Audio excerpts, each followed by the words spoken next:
Hello, this is the next video in a playlist that I'm calling Yahtzee. And here we're going to look at whether you should go for a full house or at least three of a kind, or as many as one number as you can. So the starting assumption on roll one, for instance, we rolled two pairs. So a four, two ones, and two twos. Should you pick up the four and roll it again to try to go for a full house? Or should you pick up three of the dice, or for instance, the fours and the twos, and go for as many threes as you can? Which one has a higher probability? And that's what we're going to look at today. So first, let's look at the probability of rolling a full house. So that means you're going to pick up the four and try to roll a one or a two. And what's the probability you get a full house? So the probability you get a full house, given that you have two pairs on roll one, and is this. So it's the probability that you get a full house on roll two plus the probability that you get a full house on roll three. Well, the probability that you get a full house on roll one is 2/3. The probability you get a full house on roll three means you didn't roll a full house, and then times the probability you roll a full house. So you add those up and it's 5/9. So it's about a 56% chance that you get a full house. Now, initially I was going to stop here, but I think I'm going to introduce another approach because I think I'm going to need it in future videos to do these probability calculations. So if we let xi be a multinomial with three components, and I probably should have used an x here instead of an o, and these three components represents rolling a one, rolling a two, or some other number. And that corresponds to, let me flash back, that's this. So we have ones and twos, and then any other number. And we're interested in rolling a one or a two, a full house. And it's a multinomial on one roll. It's one of these categories, and they each have a probability of 1/6, 1/6, and 4/6. And we're going to let I equal 2 and 3, and that stands for the outcome of your rolls on rolls 2 and 3. Now, let's break it into two pieces, that we roll a full house on roll 2, of course, given that we have two pairs. And that can be thought of as the probability that our outcome is a 1/0/0, meaning we rolled a 1, or union, that we roll a 2, which is what that represents. Not a 1, not another number, a 2. Though this is mutually exclusive events, so we can add those probabilities.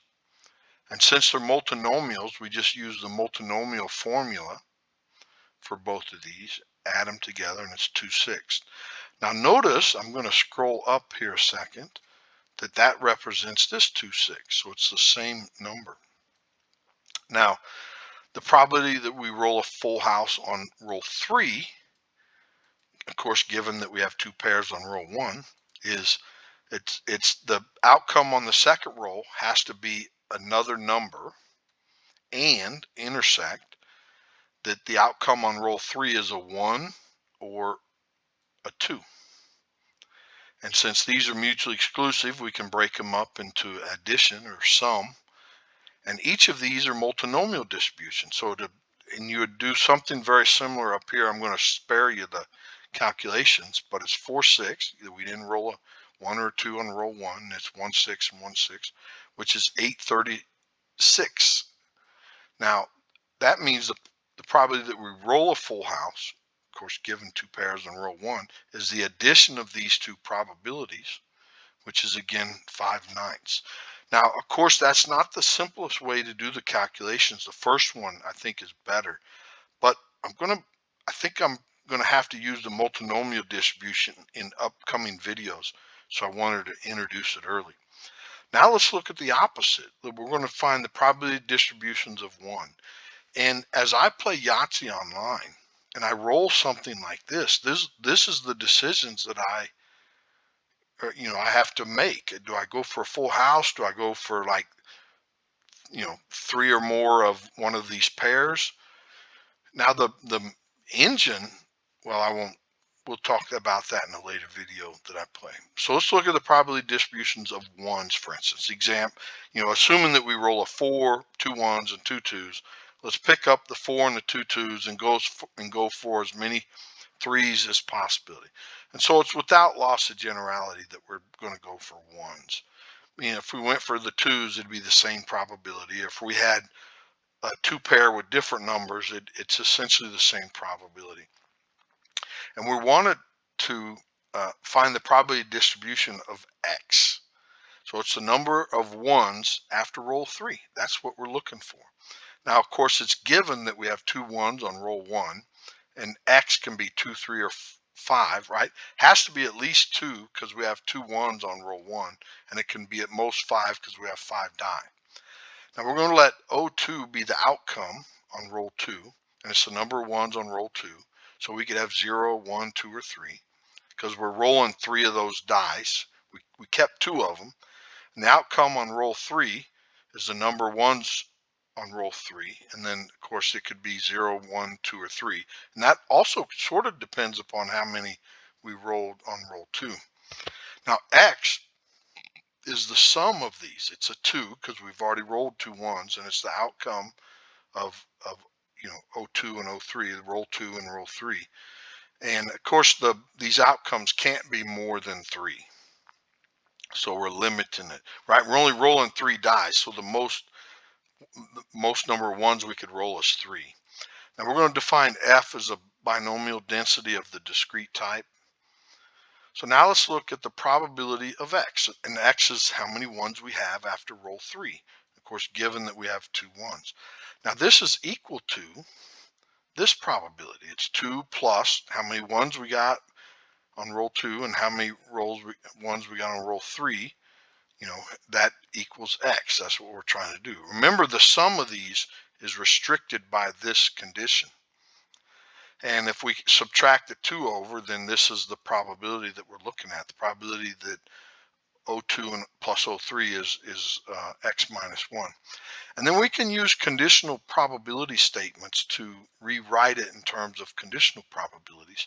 And this is summed over all possible values for O2 and O3, but don't forget the condition that they have to add to the X minus 2 that we're looking for. Now, each of these, this is a binomial. The probability of so many ones and in 3 rolls, it's this. It's probably the O2 is equal to this. We have 3 die. Probability of a 1 is 1/6. Now this probability the O3 is 3. Now that we're rolling this many die, 3 minus however many ones we got on roll 2. And of course the probability of a 1 is 1/6. Now we're going to do these calculations in R in the next video.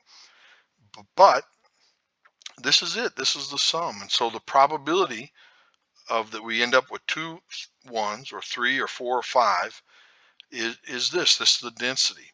And generally you're really wanting 3 or more of that number, and that it has a about 65% probability. And so it's actually higher probability to go for at least 3 of that number versus a full house.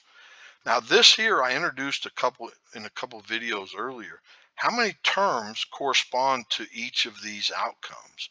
And there's only one way that X can be 2, and that's if O2 and O3 are 0. There's only 2 terms in this sum when you're looking for a outcome of 3 and etc. Okay, well that's at the time limit, and that's all I have for this video. The next video we're going to look at R and how to calculate these in R and to do a quick simulation to validate them. Hope you enjoyed this. I sure did. Please like the video and subscribe so you don't miss the next one. Thanks. Bye.